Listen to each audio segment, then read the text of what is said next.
Right to the last, the signals were that Washington's frantic, turbocharged shuttle diplomacy today in Sarajevo, Belgrade and Zagreb faced formidable difficulties that US Special Envoy Richard Holbrooke might never bridge in the time frame dictated by the pressing realities of Bill Clinton's looming political needs as president facing re-election. We're not there. We have to go see President Izetbegovic. We got a very tight time schedule. Mr. Holbrooke, can you tell us about some of the ideas proposed yesterday?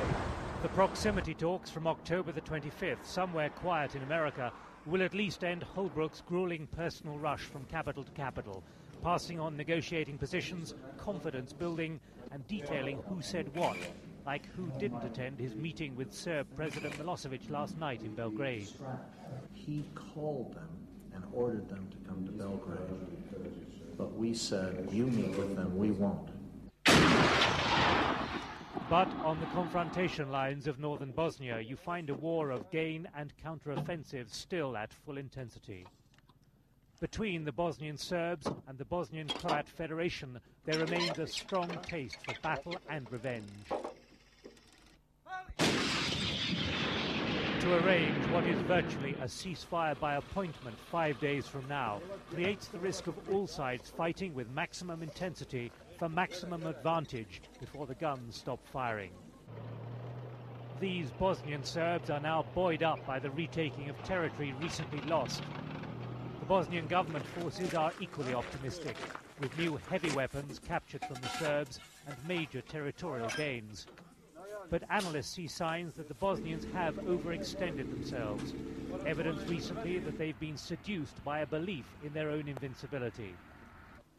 And all three sides know that without fail, ceasefires have always been exploited as times to regroup, re-equip and prepare for renewed war in anticipation that negotiations will fail.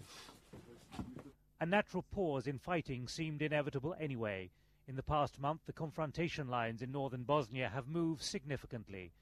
The joint Croat-Muslim forces forced a Serb retreat and the loss of sizable territory. The Serbs then retrenched. They reinforced their defense line around Banja Luka. In recent days, they've now pushed Bosnian forces back to the west. The political will of all sides to stick here and declare a ceasefire now signals that each has decided there is a new military stalemate, a culminating point which makes futile any further fighting as winter approaches.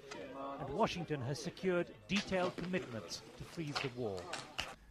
The parties commit to ensure that all the military commanders will issue and compel compliance with clear orders that preclude all offensive operations, patrol and reconnaissance activities that are forward of friendly positions, all offensive weapons firings, including sniper fire, the laying of additional mines, and the creation of additional barriers or obstacles.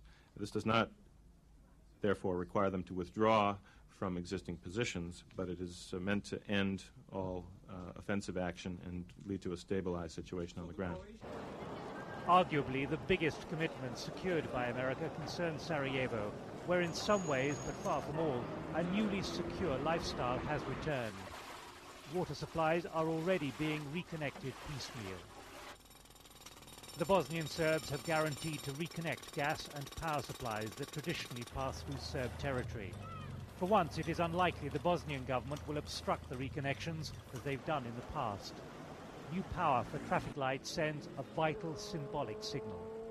Traffic light in Sarajevo is the symbol of the civilization.